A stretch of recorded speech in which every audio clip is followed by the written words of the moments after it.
എല്ലാവർക്കും ഏക ചാനലിലേക്ക് സ്വാഗതം. അപ്പം നമുക്കിന്ന് നിങ്ങൾ മനസ്സിലാഗ്രഹിക്കുന്ന വ്യക്തിക്ക് നിങ്ങളോട് എന്താണ് പറയാൻ ആഗ്രഹിക്കുന്നത് നമുക്ക് കാർഡുകൾ വഴി നോക്കിയാലോ. അപ്പം നമുക്കതിനായിട്ട് യൂണിവേഴ്സിനോട് പ്രാർത്ഥിക്കാം. എന്താണ് ആ വ്യക്തി നിങ്ങളോട് പറയാൻ ഉദ്ദേശിക്കുന്നത് എന്ന്. ചിലപ്പോൾ അവർക്ക് നേരിട്ട് പറയാൻ പറ്റുന്നുണ്ടാവില്ല, ചിലപ്പം പല സാഹചര്യങ്ങളിലൂടെ കടന്നു പോവുകയായിരിക്കും നിങ്ങൾ. അപ്പം നമുക്ക് ആരാണെങ്കിലും ആവാം, പക്ഷെ നിങ്ങൾക്ക് അറിയണ ഒരു വ്യക്തി ആയിരിക്കണം. ആ വ്യക്തിക്ക് നിങ്ങളെയും അറിയണം.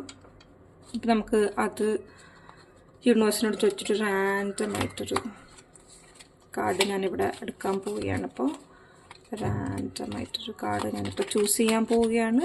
ആൻഡ് ഈ ഒരു കാർഡാണ് ഞാൻ എടുത്തിരിക്കുന്നത്. And 3 of Swords.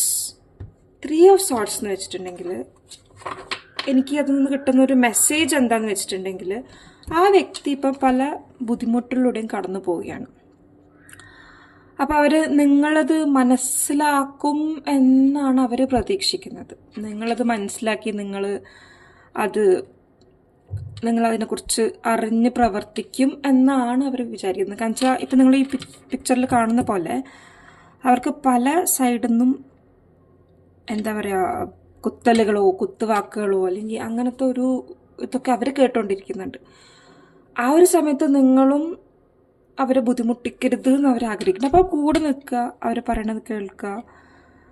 അങ്ങനെ ഒരു ചില ആൾക്കാർക്ക് ഇപ്പം ഉള്ളവർ കൂടെ എന്താ പറയുക, കൂടുതലായിട്ട് കേൾക്കാനായിരിക്കും ആഗ്രഹം. ചില ആൾക്കാർക്ക് സ്പേസ് ആയിരിക്കും ആഗ്രഹിക്കുക. അപ്പോൾ അതിനനുസരിച്ച് നിൽക്കാനാണ് യൂണിവേഴ്സ് ഇവിടെ നിങ്ങളോട് 3 of Swordsലൂടെ പറയുന്നത്.